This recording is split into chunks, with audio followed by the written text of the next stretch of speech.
Continuamos nuestras conversaciones con Mario Conte. Mario, en el primer, o sea, en la bienvenida, ¿no?, de este podcast, hablamos para situar un poco a la gente en el sistema político que y cómo hemos llegado, ¿no?, a este sistema político, mejor dicho. Eh, creo que no entendemos muchas cosas y, sobre todo, no entendemos el sistema económico de este país, ¿no?, el sistema bancario. Y a mí me gustaría que nos explicases cómo funciona la banca. Cómo funciona la banca, quién maneja los hilos ahí arriba y el por qué hemos llegado a esta situación que tenemos de endeudamiento, esta situación de impuestos desorbitados. Bueno, todo es vamos a ver, cómo funciona la banca depende. Cómo funcionan los bancos desde el punto de vista de instituciones. En España, durante mucho tiempo, los bancos funcionaban a base de una oligarquía financiera conectada con el poder político. Vamos a decirlo más claro, es decir, una serie de señores que para poder entrar dentro del mundo bancario tenías que o pertenecer a alguna de las familias que tradicionalmente habían controlado la banca en España o recibir el apoyo del poder político que al fin y al cabo mandaba sobre los bancos. Eso es la institución. Y está mal que yo lo diga, está mal que yo lo diga, pero quien rompió ese modo de funcionamiento de la oligarquía financiera fui yo, porque con 38 años de edad, pues decidí que si yo compraba acciones de un banco tenía derecho a ser consejero del banco. Mira qué historia, me da igual que fuera un banco o una fábrica de chocolate, ¿no? Y ahí me di cuenta hasta dónde el poder político y ponía impedimentos a que alguien penetrara en la estructura de mando de los bancos que no fuera controlado por ellos. ¿Por qué? Porque los bancos inventan dinero. ¿Cómo que los bancos inventan dinero? Sí. Vamos a ver, el dinero tradicionalmente era una medida del valor de las cosas y una salvaguarda, es decir, existía un equilibrio, un balanceo entre la cantidad de riqueza que generaba una sociedad y la cantidad de dinero que se traducía esa riqueza, ¿no? No se podía inventar el dinero, no se podía inventar, tenía que crearse dinero con arreglo a un patrón o algo que lo midiera. Y ahí, antiguamente, se utilizaba la plata, o se utilizaba el café, o se utilizaba una materia prima real que se correspondiera con la cantidad de dinero, porque el dinero es poder de compra. Si yo tengo dinero, puedo comprar, y si puedo comprar, puedo alterar los mecanismos de precios. Y por tanto, para no crear un poder de compra artificial, la cantidad de dinero se correspondía con la cantidad de un determinado bien. ¿El más conocido cuál era? El oro. ¿Ah? Entonces, no se podía imprimir más dinero que el que se correspondía con la cantidad de divisas que tú tenías en el Banco Central de Reserva. Y yo estaba tranquilo, entonces con mi dinero no pueden inventar dinero. Pues como no pueden inventar oro, no pueden inventar dinero, es muy simple, ¿no? Hasta que llegó el señor Nixon y dijo que lo del oro, que no, que el poder político quería tener el poder de crear dinero. ¿Cómo? Sí, el poder de inventar dinero. Y entonces se crearon dos focos de inventar dinero. El primero, los bancos. Claro, yo cuando llegaban esto no tenía ni idea de que los bancos inventaban dinero. Yo es como cualquiera, como la inmensa mayoría de la gente que anda por la calle hoy que no sabe que los bancos inventan dinero. ¿Y por qué inventan dinero? Porque si tú vienes a mi banco y pones 1.000 euros en tu cuenta, tú tienes 1.000 euros. Y viene otro y yo con cargo a tus 1.000 euros sin tocarte tus 1.000 euros y tú teniendo tus 1.000 euros, le puedo dar un préstamo de 800. ¿Y estos 800 de dónde salen? Los he inventado. Pero con esos 800 que me he inventado, me voy a otro banco y creo otra cuenta corriente. Y con esos 800 inventados puedo inventar otros 600 y así sucesivamente. Es decir, los bancos crean dinero. ¿Qué significa crear dinero? Significa crear poder artificial de compra. Un poder que no se corresponde con la cantidad de riqueza que se ha generado. Por tanto, hay más oferta. ¿Más oferta qué significa? Más demanda, perdón. ¿Qué significa? Que yo puedo comprar, pero si las cosas que yo compro son X y el dinero que está en circulación son 2 X, estoy artificialmente aumentando el valor de las cosas. Y eso se llama inflación.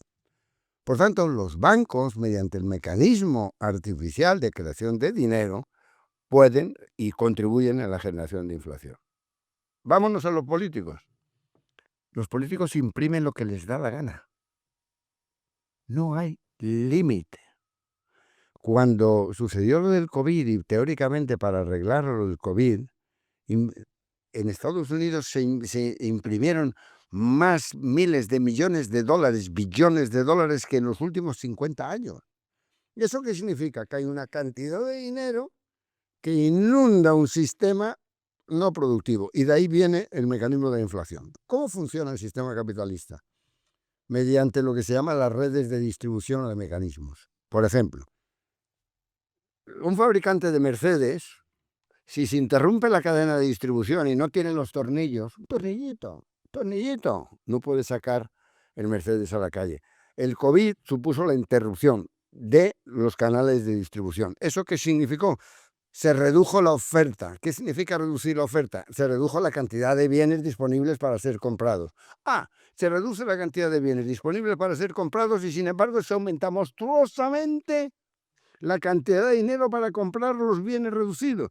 ¿Qué se genera? Una alteración artificial del precio. ¿Y eso cómo se llama? Inflación. ¿Qué ocurre? Que la gente no es consciente de que cada vez que los bancos crean dinero y cada vez que los políticos imprimen dinero de la nada, están confiscando su dinero.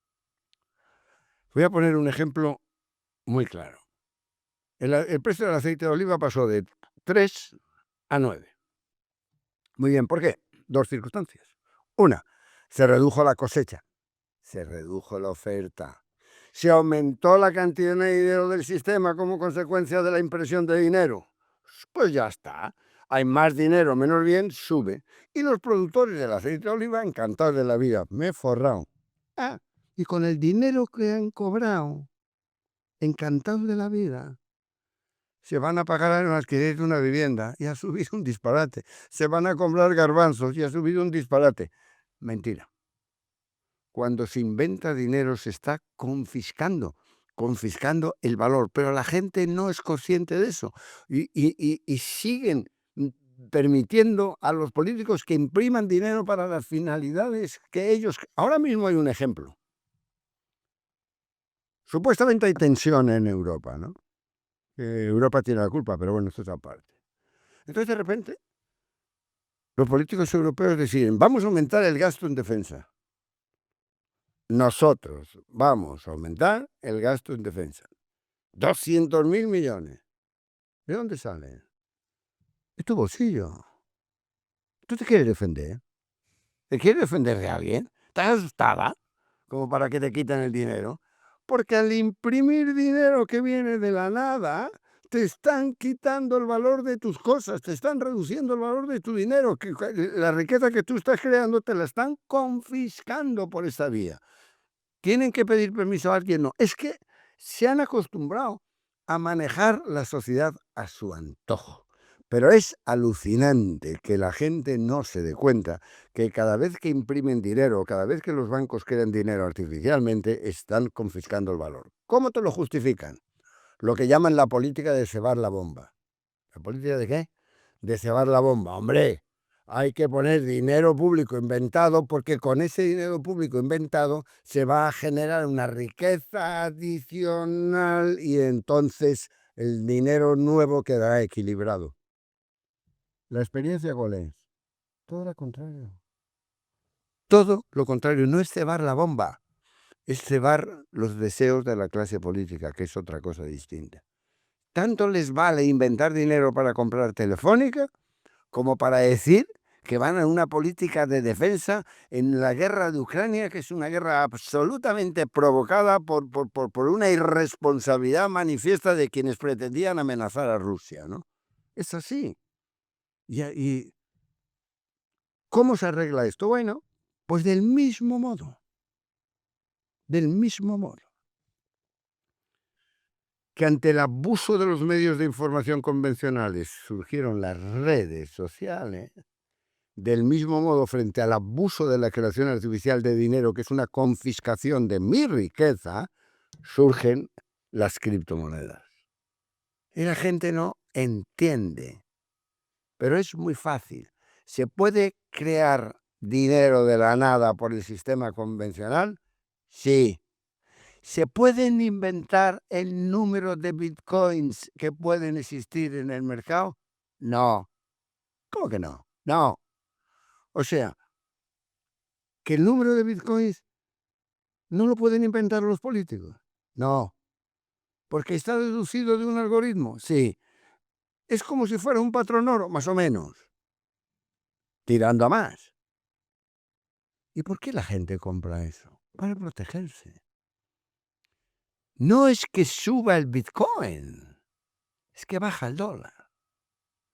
Ayer en Palma de Mallorca yo le ponía un ejemplo a un amigo mío. ¿Cuánto vale tu casa? 3 millones de euros. Venga, 3 millones de euros.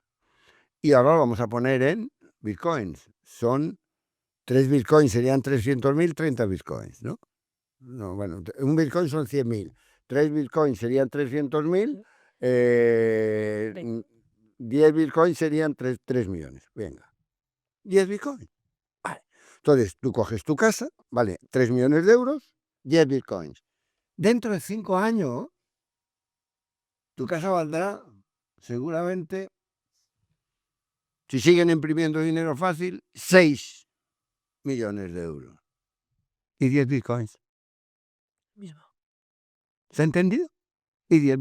¿Cómo te proteges frente a la voracidad de los políticos al imprimir dinero que afecta a tu riqueza? Con aquello que ellos no pueden tocar. Con aquello que ellos no pueden tocar, porque no hay alternativa. Y no lo pueden tocar por 2 razones. La primera, porque el Bitcoin es un producto objetivo aceptado por los... Vamos a ver, ¿por qué la gente acepta que le pagues una deuda en Bitcoin? Porque cree en ello.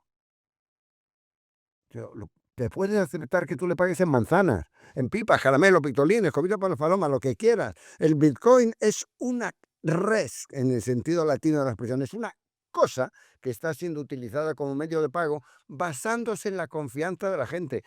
Si todos los días en el mercado internacional se manejan 40.000 millones de dólares en Bitcoin, de transacciones, de compra y de venta, 40.000 millones, y la riqueza acumulada es de 350.000 millones de dólares, no estamos hablando de una cosa, estamos hablando de una realidad tangible, concreta, que está aquí y que ha venido para quedarse. Los bancos no les gusta, claro que no. ¿Por qué no les gusta? Porque, ejemplo que ponía antes, tú me dabas 1.000 euros y yo podía prestar 800, ¿de acuerdo? Ahora tú coges tus 1.000 euros y te los llevas y los inviertes en Bitcoin. Yo, banco, me quedo sin ese dinero, pero es que además pasa una cosa, que es que tengo que llamar a aquel que le había prestado los 800. Devuélveme el dinero, pero ¿yo por qué? Porque me he quedado sin el fondo necesario para poderte prestar. Por tanto, los movimientos de criptomonedas pueden acabar generando un colapso dentro del sistema financiero. Pero el colapso del sistema financiero, uno puede decir, no me preocupa, porque como no soy banquero ni tengo acciones de bancos, porque tener acciones de bancos hoy hay que ser arriesgado, desde luego. Bueno, pero como no, es que han creado unos monstruos ante la paciencia de la sociedad, increíble. Antes había 7 bancos en España y se inventaron los socialistas la teoría de la fusión para crear bancos más sólidos. ¿En qué consistían bancos más sólidos? En echar a gente. Porque con la tecnología moderna no necesitas bancos más sólidos sobre la base de más masa, sino más capacidad de gestión. Y hoy con la tecnología puedes gestionar 50 billones con 2 o 3 robots inteligentes. Pero se concentró el poder. Y un empresario de los años 90, si quería un préstamo, podía ir al BBV, no, al BB, al BV, al Banesto, al Central. Generaba competencia. Hoy en España, el empresario que se lleve mal con la Caixa, BBV y Santander, Y encima quieren absorber al Sabadell para rematar ya la faena. Entonces, las criptomonedas son una respuesta de la sociedad ante el abuso de la impresión de dinero, que es una confiscación del valor de tu riqueza. Que dentro del mundo de las criptomonedas hay fake news, como diríamos, hay las memes y las no memes, ahora están de moda. Pero claro que sí, porque es selva. Pero uno tiene que ser inteligente y decir, el Ripple, Bitcoin, son instrumentos que te protegen, como te protegen el oro. Yo doy conferencias diciendo que es mejor el Bitcoin y el oro. Hace nada, el BBV, que creo que es más avanzado que los demás, ha creado un banco en Suiza. Y ese banco lo destina a criptomonedas. Y el consejero delegado del banco hace nada que ha salido haciendo unas declaraciones diciendo el Bitcoin es mejor que el oro para preservar el valor. Eso lo dice en España y yo creo que le pegan una paliza directamente. Vamos, es que no le preguntan ni cómo se llama. Pero es que es verdad. Entonces, pero es muy importante que la gente entienda que la subida del Bitcoin no es el fruto de una especulación, es el fruto de una protección de la sociedad frente al abuso de la impresión de dinero que producen los políticos y los bancos. Y ese ejemplo, esto no vale ahora 1.200 euros, ¿sabes? 0,001 Bitcoin. Dentro de un tiempo tendrá que valer el doble, pero sin embargo valdrá lo mismo en términos de Bitcoin o en términos de oro. ¿No? Entonces, hay mucha gente que se cree que el Bitcoin no tiene nada detrás. No tiene nada detrás. ¿Y qué tiene detrás el euro? ¿Sabes lo que tiene detrás el euro? Un fulano que está sentado en un despacho del Banco Central que le da una maquinita e imprime en papel. Ya ni papel. Ya ni papel. Por eso es tan peligroso que la gente sepa distinguir entre lo que es el euro digital y el dinero electrónico. Tu dinero y el mío y esto están electrónicos. ¿Qué significa electrónico? Son archivos electrónicos que se manejan dentro de cuentas bancarias. El euro digital que quieren hacer es tremendamente peligroso. Te crean una identidad digital que es un número. A ese número le asignan todo lo que tú crees y todo lo que tú ganes en términos de euro, que es un archivo que ellos manejan y solo ellos manejan. No se trata solo de que a partir de ese día sepan exactamente todo lo que vas a hacer, porque suprimiendo el dinero físico como lo están intentando hacer, y creo que lo conseguirán porque la sociedad no se entera, pues ya lo tienen. Pero es que te controlan hasta el último de tus movimientos. Y podrían llegar a la tesis final de decir, oiga, usted no se ha gastado tanto dinero porque en la cuenta suya de euro digital le han sobrado de este año tanto dinero. Y te lo terminan y te lo quitan. Por eso Trump, que tampoco ha pasado más bien desapercibido, ha prohibido dos cosas. Una, que en Estados Unidos se emita cualquier tipo de dólar digital del tipo del que estamos hablando. Dos, que hay que echarle narices, ¿eh? Dos, si Europa emite el euro digital centralizado, eso no será admitido como moneda en el mercado americano. Es que con todo esto, te vuelvo a insistir, las redes sociales fueron una respuesta al abuso de los medios. Las criptomonedas son una respuesta al abuso de la impresión del dinero. Y hay que tener las ideas muy, muy claras, que cada vez que demos un avance en lo que ellos quieren, como es el euro digital o la supresión del dinero físico, hemos perdido libertad. No solo están cortocircuitando la capacidad de la creación de riqueza privada, te están convirtiendo definitivamente en un número y nada más. ¿Hay mucha gente que lo entiende? No, pero la juventud cada día se percata más. Ahora están con una tesis, ¿no? El ordenador cuántico. ¿Eso qué es? En física cuántica, en la física normal, tú estás ahí y no estás aquí. Yo estoy aquí Y no estoy ahí. En física cuántica puedo estar en los dos sitios a la vez. Si puedo estar en los dos sitios a la vez, ¿qué dos variables hemos eliminado? Vamos a ver, si tú estás aquí y quieres estar aquí, necesitas dos cosas. A, espacio, lo tienes. B, tiempo, lo que tardes en llegar. Pero si estás en los dos sitios a la vez, ¿qué has eliminado? Las dos categorías esenciales con las cuales se conforma la estructura del pensamiento humano. Espacio y tiempo. Al ordenador cuántico no le vas a preguntar cuánto tiempo tardas en resolver este problema. En el mismo instante en que lo planteas está resuelto. ¿Eso es concebible? Si entiende lo que es la física cuántica, sí es concebible, pero es complicado. Es una realidad. A corto plazo no tanto. Y la pregunta que algunos hacen, bien, ustedes para hacer el Bitcoin, todas las criptomonedas, han creado un sistema que se llama el blockchain, ¿eh?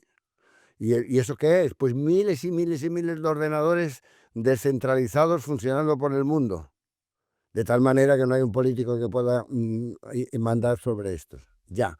Y eso es una tecnología, no sé, y una tecnología muy buena. ¿Y qué pasa? Toda la protección de las criptomonedas depende de los sistemas de encriptación, ¿no? ¿Qué significa encriptación? Coño, que no te puedan descubrir. O sea, que tú estés protegido por el mecanismo de encriptación. Y si acabamos de decir que un ordenador cuántico ante un problema tiene la solución instantánea, ¿pueden los políticos fomentar el ordenador cuántico para cargarse en las criptomonedas por poder hackear su sistema de tal manera que al final no tengas más remedio que acudir al euro digital? En teoría sí. En la práctica no. ¿Por qué no? No lo sé. Es decir, yo no soy tan experto como para eso, pero lo que me dicen es que el diseño conceptual del blockchain y del Bitcoin en particular, yo no lo sé de otras monedas, resistiría incluso la amenaza del ordenador cuántico. ¿Es un acto de fe? Es un acto de fe, porque yo no tengo capacidad en estos momentos para saberlo. Pero la sociedad ya se está defendiendo. Y si la amenaza del cuántico se convierte en una realidad para defender lo que hemos ganado durante este periodo de tiempo, para frenar los abusos del sistema, inventaremos el cuantinquín o el cuantincón, pero seguiremos creando algo para defendernos, porque si no, es el final. Es el final. Lo que ha ocurrido con nuestras economías desde que ellos abandonaron el patrono hasta hoy y se han hecho los dueños, te vuelvo a decir, que es que hablan como si fueran los dueños. Vamos a invertir 190.000 millones en defensa, pero si no hay que defender. O sea, además me parece que esa guerra es una locura, pero ¿usted qué me está contando? ¿De quién me toca defender? ¿Sabes de quién me toca defender? Yo pediría gastar no 190.000 millones, sino unos 2.000 millones en defenderme de la clase política, en volver a restaurar a la sociedad en su sitio, en volver a nosotros a ser los dueños de nuestro futuro y de nuestro dinero, en evitar los abusos que supone el que ellos manejen los de los demás, en controlar los mecanismos inflacionarios. Con 1.900 millones me llegaba. El resto no hacía falta. Quiero que nos hables del IBEX 35. Hay mucha gente que, yo creo que voy a hacer alusión a una cosa. Antes hablabas del dinero físico, crees que la juventud está despertando, pero sin embargo la juventud es la que menos paga en dinero físico. La juventud. Porque no hay casi. No, casi no hay. Tú decías en unas declaraciones, de hecho, que deberíamos todos dejar de pagar con tarjeta, dejar de pagar con teléfono. Hay países como Portugal que tú vas a comer y ya te piden en la puerta que pagues con dinero físico, que no acepten tarjeta, sobre todo si eres de fuera. ¿Qué le dirías a los Pero jóvenes? tú no has dado cuenta Dime. de la trampa mortal en la que ya estamos, que no se han dado cuenta nadie. Mira, Dímela. tú vas al banco y tienes 5.000 euros en cuenta. ¿Puedes sacar 3.000? Sí, ¿no? ¿Es tuyo el dinero? Sí. Vale. Tienes tus 3.000. Y te vas al Corte Inglés. Bien. Y quieres comprar un ordenador que vale 2.000. Y quieres pagar con tu dinero. No puedes. ¿Pero por qué no puedes? Porque está prohibido. Fíjate lo que han hecho. Al sacar el dinero del banco lo han transformado en dinero negro, inutilizable. Y estamos callados. O sea, yo sí puedo comprarme un ordenador en el Corte Inglés con una transferencia, un Bizum, es lo que sea. Eso. Yo sí. Ahora, si mi dinero lo quiero pagar en metálico porque me da la gana, no puedo. Al sacar el dinero del banco lo transformo en negro. ¿Tú has oído a alguien que haya protestado frente a eso? No. Yo un día que quise comprar un ordenador en el Corte Inglés y no me dejaron. Llevaba dinero físico y dije, ¿así? Pues no se lo compro. ¿Qué te crees que les importó? Ni gorda. Porque yo no represento nada de todo el volumen de ventas del Corte Inglés. Pero me decías, Que te decía que cómo le explicar, bueno, lo acabas de explicar, ¿no? A los jóvenes de ahora. Yo no conozco a ningún joven que vaya a tomarse una Coca-Cola y lleve dinero. lo que ya no se lleva es que no hay. Pero si es que además te vuelvo a decir que llevar dinero es casi ser un delincuente. Si llevas dinero físico. Tú sacas en algún sitio, sacas 1.000 euros en moneda de 50 y la gente te mira diciendo, uy, este debe de venir de la droga, ahora que sé dónde tiene que venir. Es una cosa horrible. Pero es que además luego no te sirve el dinero físico porque es que ya lo han prohibido. Es que ya lo han prohibido, ya no han utilizado el dinero Es físico. muy grave esto, ¿eh? Pues claro que es muy grave, pero es real. Ujú. Pero piensa lo que te digo, que tienes tu dinero en el banco. De banco a banco, tiro porque me toca. Pero si tú coges tu dinero porque es tuyo y lo quieres tener en físico y te quieres comprar un ordenador y lo quieres pagar con tu dinero, no puedes. Y nadie ha protestado frente a eso. Eso como es. O sea, al sacar el dinero del banco, lo han convertido en dinero negro inutilizable. Bueno, lo mismo te vienen a la mañana, te dicen que estás, yo qué sé, bueno, estás haciendo malversaciones del fondo público, yo qué sé, no tengo ni idea, pero es que esto es real, esto no es ninguna broma. Entonces, claro, no hay dinero físico. Primero, que es muy difícil encontrar dinero físico. Y segundo, que te ponen trabas. Y tercero, que la gente ya se acostumbra a pagar con tarjetas y Bizum y no sé qué. Porque no son conscientes de lo que eso significa. No son ¿Por qué no te conscientes. dejan hacer transferencias o bizums, como dices tú, de más de un determinado dinero? Eso no lo sé, porque me imagino que serán costes de muy altos, ¿no? Porque, mira, una de las cosas que tienen las criptomonedas es los mecanismos de transferencia de dinero. Claro, cuando tú haces una transferencia de dinero de un banco a banco, a ti te cobran una comisión y muy alta. Cuando tú quieres hacer transferencias dentro de las redes sociales, perdón, de las redes cripto, también te cobran, pero cada vez te están cobrando menos y te están cobrando menos comisión y te están permitiendo mayor agilidad, mayor cantidad y mayor rapidez. No, yo lo del Bizum ese como es una cosa así de la juventud. Y tal, a ver, te hago un Bizum, a mí me dijeron la primera vez, te hago un Bizum, yo dije, aclárame el concepto, aclárame el concepto.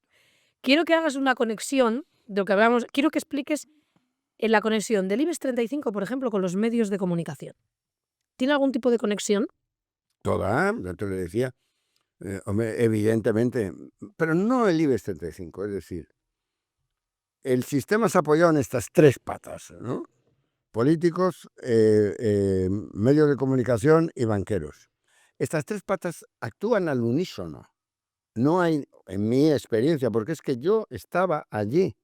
O sea, no me la han contado, no es una novela de miedo, es que yo lo he vivido. Las grandes decisiones se tomaban al unísono. Yo quería sacar, por ejemplo, un discurso en una junta de accionistas acerca de la integración de la peseta en el sistema monetario e inmediatamente recibí una llamada del ministro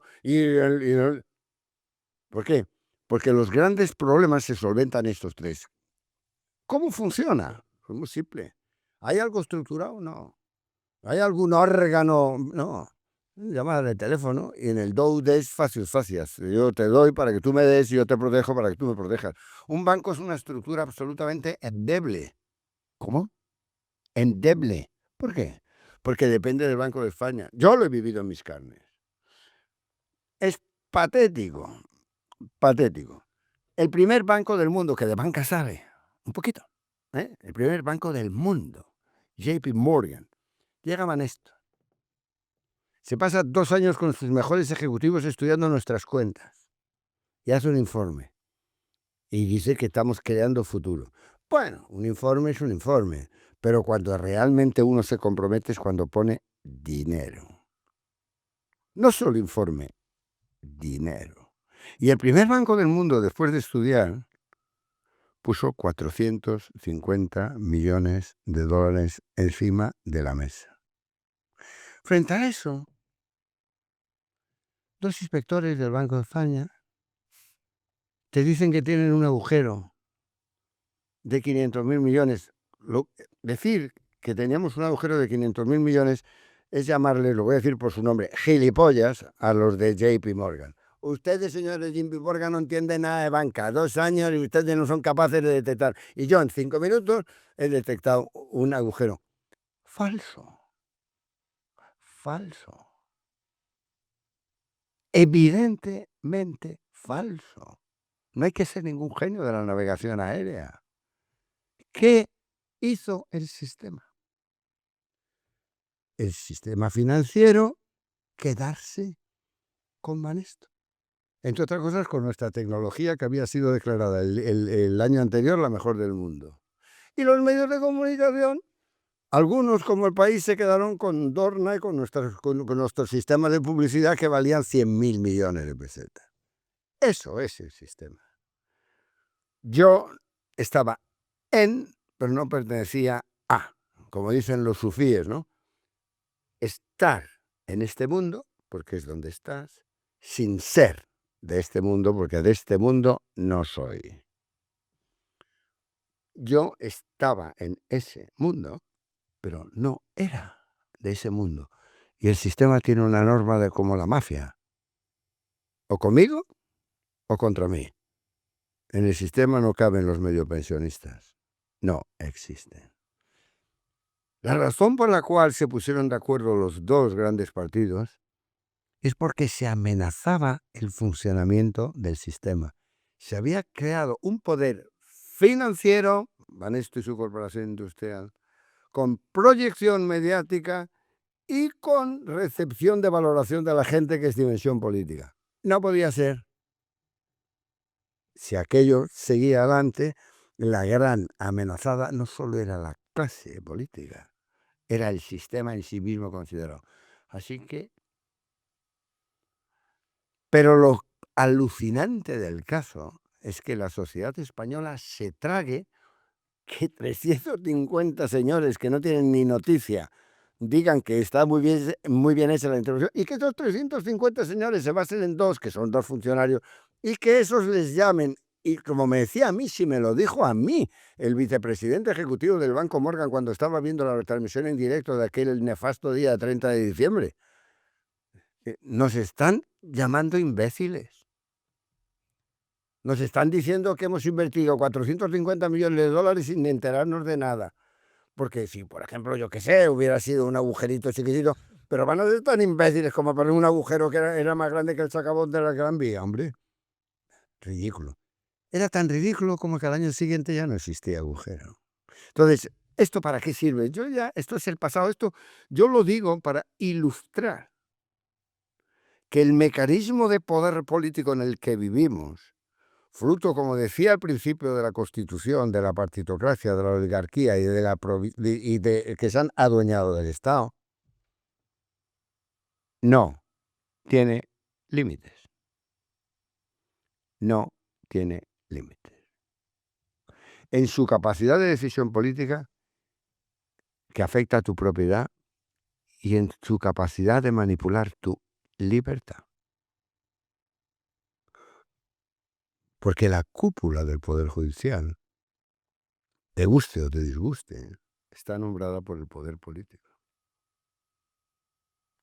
Son poder político. Y la sensación de ese, porque si hubieran pensado en algún momento, que algún juez racionalmente hubiera pensado, pero están ustedes mal de la cabeza, pero ¿cómo le ponen ustedes enmendar la plana al primer banco del mundo? No lo habrían hecho. Entonces, ¿por qué lo hicieron? Porque tenían conciencia y seguridad de que no había ningún poder judicial capaz de enmendarle la plana. Porque desde 1982, 83, 84, se habían encargado de que nadie es el Mien de la Plana. Así que vivimos en un entorno en donde la separación de poderes es una broma macabra, como decía una canción, creo que era de Sabina. Una broma macabra. El Parlamento es poder legislativo, pero venga, pero vamos a ver. Esa gente que está allí, que vota, lo que le dice el jefe del partido, tráeme que me dé cuenta. Y si el poder legislativo está subordinado al poder ejecutivo, porque es así, y el poder judicial está nombrado directo o indirectamente por ese poder legislativo, porque para ser juez brillante y ascender y llegar a ser magistrado del Supremo, ¿no? ¿Tú qué tienes que hacer? ¿Estudiar mucho más derecho? ¿Especializarte? ¿Hacer unas sentencias espectaculares? ¿O llevarte bien con la asociación de turno para que combine con el político y te nombre? Entonces, eso es otra de las bromas del sistema. Y la gente no se da cuenta. Hay que reformar necesariamente para que de verdad. Pero hoy vivimos en un sistema que no hay garantías. El enfrentarse al sistema de poder hay que hacerlo sabiendo que no hay límite. Punto. Me gustaría que hablásemos del salario mínimo. La subida del salario mínimo, se subió el salario mínimo 50 euros. Y me gustaría que explicases tanto por qué se produce esta subida del salario mínimo, cuánto se queda el Estado de ese salario mínimo y qué consecuencia tiene a futuro esta subida. ¿Quién paga el salario mínimo? Nosotros. El empresario, ¿no? Bien. ¿Y cuánto recibe el trabajador de ese salario mínimo? Aproximadamente el 50%, ¿no? 30 y pico euros, ¿no? 30 y Venga. pico, 40. ¿El resto dónde va? Al Estado. Entonces, la subida del salario mínimo es un instrumento de recaudación forzosa a cargo de la empresa que deteriora la cuenta de resultados de la empresa y beneficia solo parcialmente al trabajador y una gran parte al Estado. ¿No es eso correcto? Bueno, el salario no tiene que ser mínimo, no mínimo. Es decir, el salario tiene que enfocarse desde un punto de vista de un producto que se llama empresa, que si el salario mínimo es tan alto que la empresa no lo puede soportar, no hay salario mínimo. Lo que hay es paro. Y a continuación, entonces, transformación, lo que decía antes, entre un trabajador en un funcionario que cobra del Estado. Son políticas que se basan en la demagogia, por encima. Vuelvo a decir lo mismo. Me parece que fue Marx el que dijo que la dialéctica de Hegel estaba muy bien, pero que había que ponerla al revés. Pues ahora hemos llegado a un punto en donde hay determinadas cosas, determinadas categorías básicas que hay que ponerlas al revés. No me vuelva usted a hablar de gasto público del Estado y hábleme de inversión de mi dinero hecha en beneficio de la comunidad. No me hable de los derechos inalienables de los trabajadores en perjuicio de la empresa, porque sin empresa no hay trabajadores posibles. Hay una serie de cosas de esta civilización, so-called civilización, así llamada civilización, que tenemos que darle la vuelta. Como los calcetines. Hay que darle la vuelta para que se puedan entender. Si ustedes fuerzan por la vía de la imposición política la estructura de rentabilidad de una empresa, ustedes se cargarán la empresa. ¿Les preocupa? No. ¿Ah, no? No. ¿Por qué? Porque cuesta mucho ganar dinero en la empresa. Mucho. No cuesta nada imprimir dinero en el Banco Central. Es extraordinariamente riesgoso para una empresa endeudarse en exceso, porque le pueden venir mal dadas y quebrar. No hay ningún riesgo en emitir deuda pública. Estamos jugando con armas totalmente marcadas y diferentes. Ellos tienen un modelo: incrementar sector público. Porque como el sector público no tiene más dinero que el que ellos inventan o el que nos quitan a nosotros, no tienen problema. Por esa regla de tres llegaremos a un momento en que la economía privada y el sector privado sea mínimo. Sí. Ya estamos, ¿eh? Estamos en poquito ya. ¿Te crees que les preocupa? Es el gran diseño. El gran diseño escondido detrás de todo lo que está pasando es convertir cada vez más al individuo en funcionario. Y el día en que todos cobremos una renta universal, se habrá instaurado un tipo de comunismo financiero en el que, entre otras cosas, habremos perdido la libertad. Trágico que no se dé cuenta la gente. Pero ¿Cómo despertamos a esa gente? con estas cosas que estamos haciendo, si nos dejan, como la canción, si nos dejan, porque afortunadamente hoy no pueden evitar. Estas mismas frases dichas en el año 92, el año 93, pues hubieran probablemente servido para no llegar hasta los extremos en los que vivimos hoy, ¿no? Pero es que entonces, no. Mira, 1992, España iba a entrar en el Tratado de Maastricht.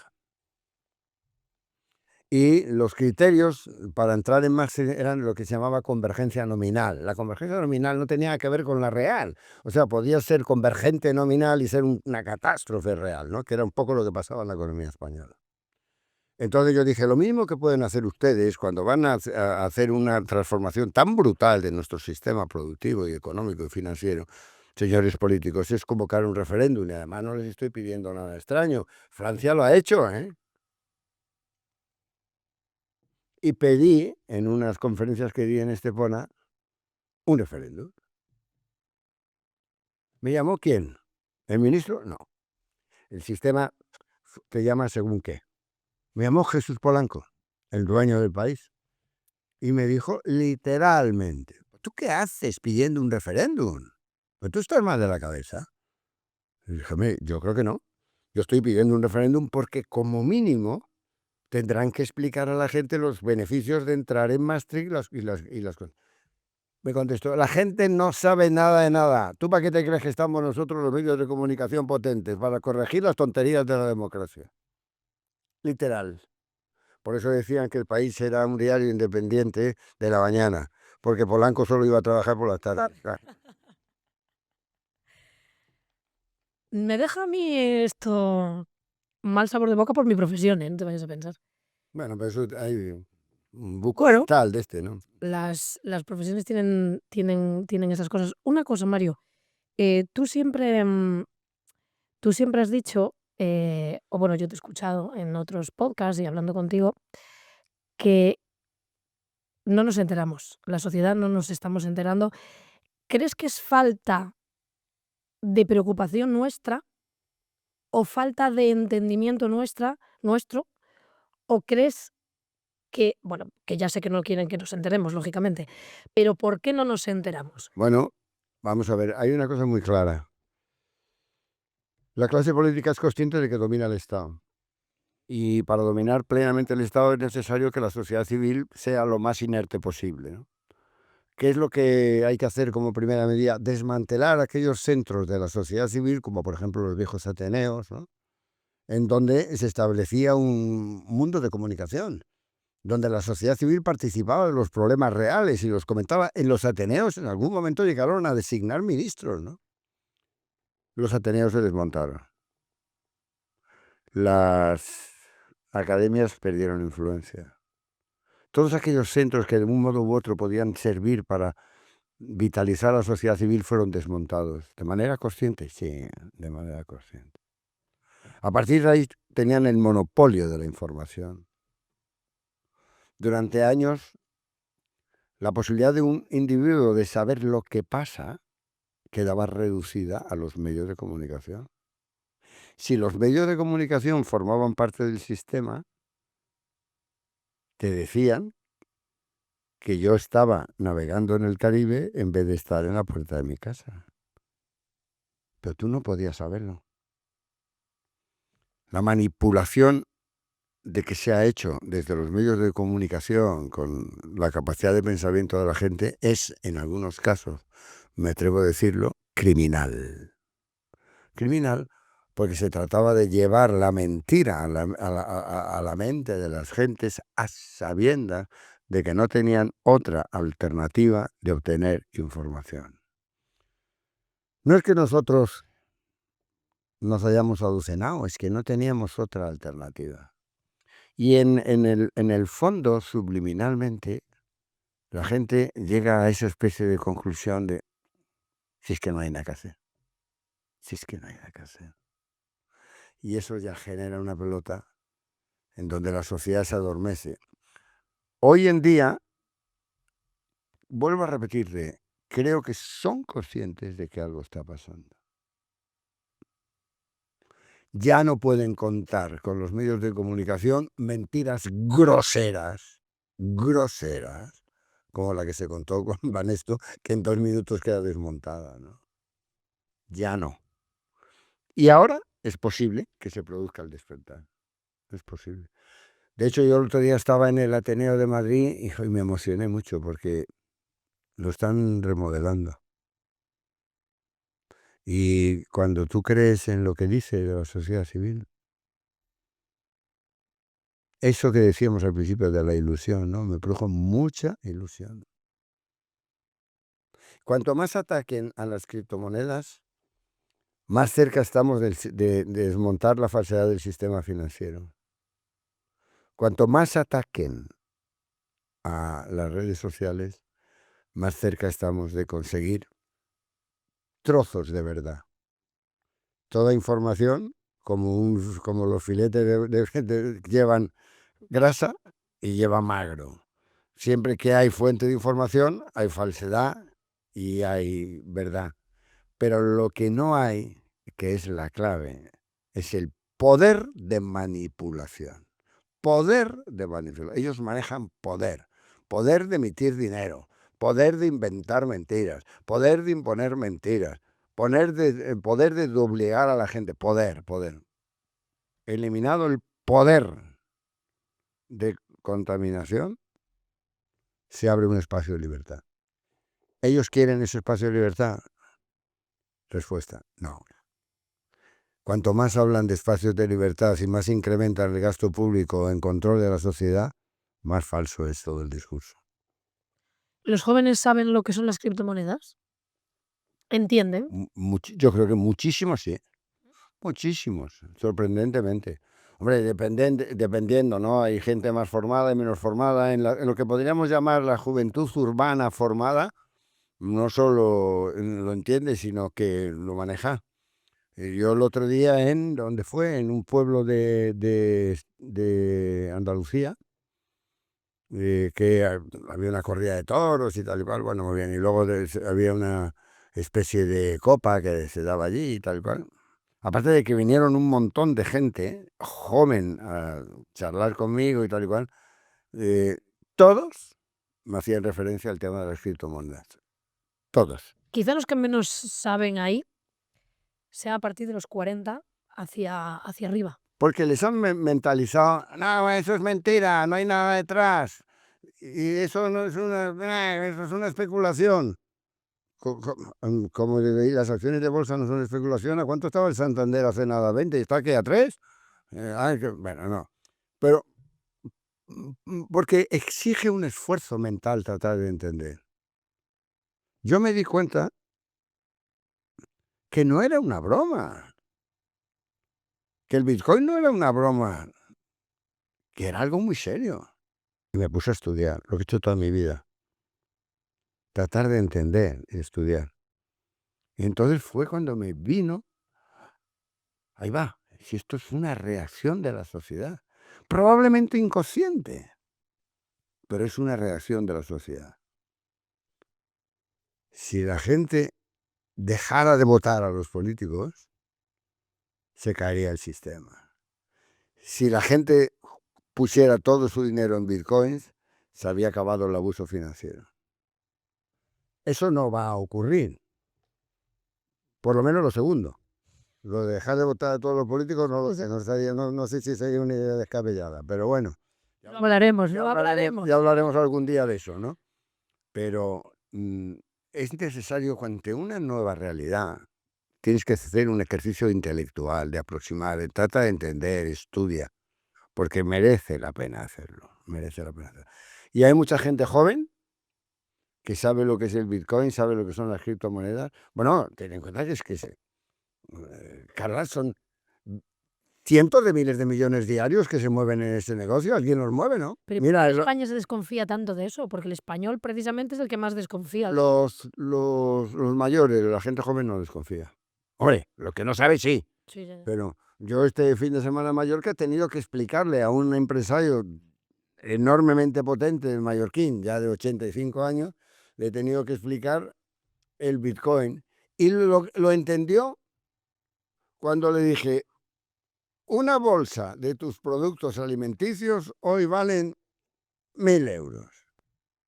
Y por tanto, valen un décimo de Bitcoin, un centésimo de Bitcoin. Dentro de unos años valdrán 2.000 y valdrán un centésimo de Bitcoin, ¿entiendes? Y me dijo, anda, esto es como el oro. Le digo, eso es, como el oro, como el oro. No sube el oro.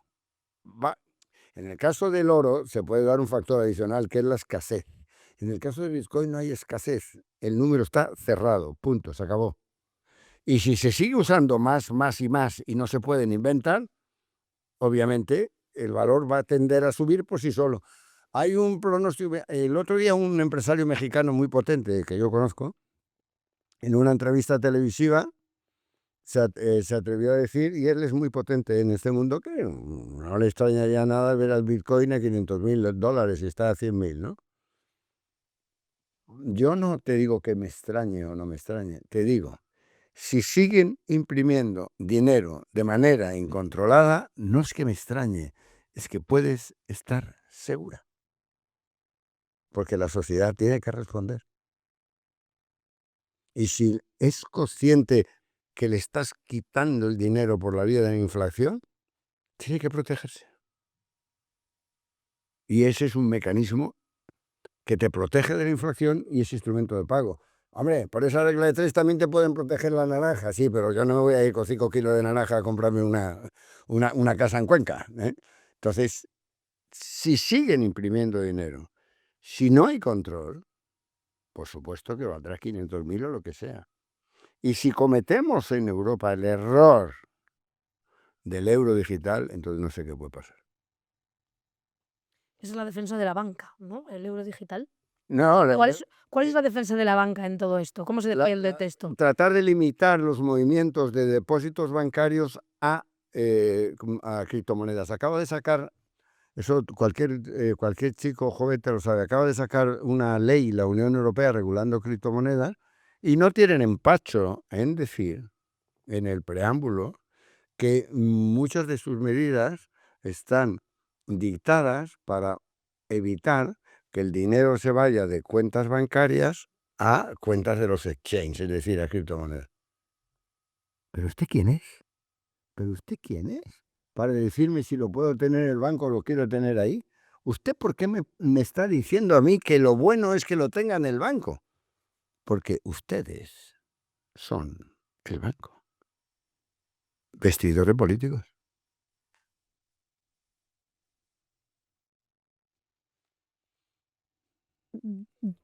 Yo es que me quedo. Da miedo, mucho miedo. O sea, no. Creo que. Bueno, ya lo dejamos. Que tú ya. Que me iba a preguntar Te quería preguntar una cosa. qué opino de Felipe González, ¿no? Sí, quería preguntarte. Felipe González, ¿qué te viene a la cabeza con Felipe González? Me defraudó de una manera brutal. Yo en un momento determinado entendí que España necesitaba tener un gobierno socialista, entre otras cosas, para quitarnos el estigma de que España no podía, que era diferente al de otros países europeos que lo tenían, ¿no? Y segundo, porque se acababa de instaurar una monarquía y parecía evidente que la monarquía, que era una cosa de derechas, tenía que saber convivir con un... En ese sentido, me pareció bien. La salida de la OTAN también me pareció bien. A partir de ahí, Felipe González es el autor del asalto al Poder Judicial mediante la transformación del sistema de nombramiento de los miembros del Consejo. Pero bueno, yo le fui muy leal. Muy leal, ¿no? Me engañó. ¿Por qué te engañó? Me engañó. Me engañó en defensa propia. porque había perdido unas elecciones, no es que hubiera perdido las elecciones, había perdido la mayoría absoluta, había una cierta rebelión en su partido y se encontró con un Aznar debilitado que ya había cogido el vicio de perder porque perdía sistemáticamente y entre los dos vieron que existía un riesgo del sistema. No se correspondía con el talante de lo que habló, ¿no? ¿El riesgo eres tú? Sí, claro. Al final, un día me dijo Alfonso Guerra una cosa. Al partido sí que considera a Felipe González su líder, pero es que a él no le gusta ser líder del Partido Socialista. A él le gustaría ser líder de la democracia cristiana alemana. Alfonso Guerra. Ahora yo creo que no lo está haciendo bien. O sea, esas críticas que está haciendo a su partido en la figura de su presidente, él no debería de hacerlo, porque da la sensación de que lo que le mueve a esas críticas no es tanto la objetividad como la conciencia de que ya no es el dueño del Partido Socialista. No debería de hacerlo porque a pesar de que a mí me haya defraudado hasta lo más íntimo, es una figura interesante e importante en la historia de España, ¿no? No debería hacer esto, creo yo. José María Aznar. José María Aznar es sobre todo una mala persona. O sea, yo a partir de ahí lo que quiero, ¿no? Es un hombre cargado, a mi modo de ver, de ciertos complejos. Te voy a decir una cosa. 1993, diciembre. Despacho de Felipe González en la Moncloa, los sofás blancos. Yo subí a hablar con él. Y estábamos hablando, porque yo hablaba con cierta frecuencia. Y hablamos de cuál es la situación política en España. Y Felipe González, que independientemente de que me haya defraudado, tiene esa agudeza del sevillano, ¿no? Andaluz, listo, rápido. Me dijo, mira, Mario, es posible, no te digo que no, que Aznar sea presidente. Es más, seguro que en algún momento, si todo sigue igual, va a ser presidente. Pero el problema de Aznar no es que quiere ser presidente, es que Aznar quiere ser tú. Y eso no lo va a conseguir. Yo he percibido en Aznar un odio cerval que yo no lo he tenido nunca, ¿no? Pero bueno, pues que creo que la mejor definición, hizo cosas buenas, sí. Hizo cosas malas, bueno, nos olvidamos de que de su primer gobierno fue debido a Arzayuz, que era un separatista de base racial, y a Pujol, que ya sabemos ahora lo que es, ¿no? Y quitó, entre otras cosas, las competencias de las cajas de ahorros y la Guardia Civil de Cataluña. El proceso de deterioro del modelo constitucional de las comunidades autónomas tiene mucho que ver con Aznar, mucho que ver con Aznar. Pero en otros aspectos hizo cosas bien.